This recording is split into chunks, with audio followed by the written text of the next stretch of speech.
Gedək görək bizim bu kişi nə geyirir. Həm təmirgahdır. Bax işləyir ha, məsələn işləyir. Şimdi Mən bilmirəm sən təsisatsan, ya maşınsatsan. mekanik. Vallah mən bilmirəm. Mən bu ərim bu maşının nədir? Ha, Radiatından nə verib alanmır? süzülü ona göre. Hey, Ha. biləsən. Düzəldir. Hey bu da süzür. Hey bu balam mən xəyab olub elə be. Ha, hayvan balık hayvan.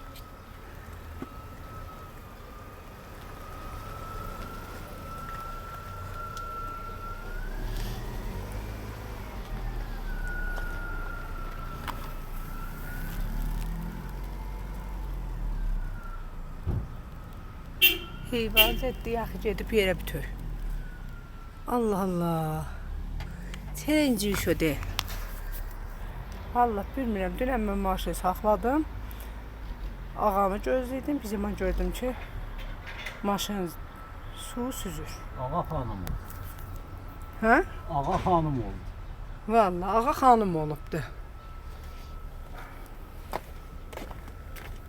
Çok da nə qay. Baş topladım görmədim.